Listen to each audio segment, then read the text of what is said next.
नागपूरमध्ये काल शिक्षण आणि तंत्रज्ञानाचा एक वेगळा संगम पाहायला मिळाला। विदर्भातील शिक्षक, विद्यार्थी, तज्ञ आणि धोरणकर्ते एकत्र आले होते, एका नव्या युगाची, शैक्षणिक युगाची सुरुवात साक्षीने पाहण्यासाठी। ही संधी होती नॅशनल एज्युकेशन पॉलिसी 2020 अंतर्गत आयोजित विदर्भस्तरीय कौशल शिक्षण आणि AI परिषद। या परिषदेत येत्या शैक्षणिक वर्षापासून शाळांमध्ये होणाऱ्या मोठ्या बदलांवर चर्चा झाली, विशेषतः व्यावसायिक शिक्षण आणि आर्टिफिशियल इंटेलिजन्सच्या प्रभावी अंमलबजावणीवर। इयत्ता 6वी ते 10वी पर्यंत व्यावसायिक शिक्षण अनिवार्य करण्याच्या पार्श्वभूमीवर या परिषदेला विशेष महत्त्व प्राप्त झालं। आयोजक लेंड हँड इंडिया यांनी स्पष्ट केलं की शिक्षण, तंत्रज्ञान आणि कौशल्य विकास या तिन्ही क्षेत्रांचा एकत्र आणून विद्यार्थ्यांना भविष्यासाठी तयार करणं हा मुख्य उद्देश आहे। परिषदेत एक वेगळाच दृष्टिकोन दिसून आला।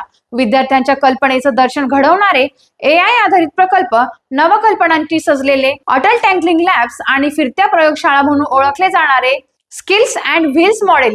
प्रत्येक स्टॉलवर भविष्याची झलक दिसत होती। विद्यार्थ्यांच्या डोळ्यात उत्सुकता होती, तर शिक्षकांच्या चर्चेमध्ये नव्या अध्ययन पद्धतीची दिशा। ही परिषद केवळ एक कार्यक्रम नव्हता, तर ती बदलाची नांदी होती। आता प्रश्न एकच, या उपक्रमामध्ये शिक्षक अधिक कौशल्य आधारित असतील आणि तंत्रज्ञान श्रेयी असतील का? पण एक गोष्ट निश्चित आहे, नागपूरमधून सुरू झालेली ही चळवळ लवकरच संपूर्ण देशभर पोहोचणार आहे। अशाच घडामोडींसाठी पाहत राहा टाइम्स ऑफ महाराष्ट्र।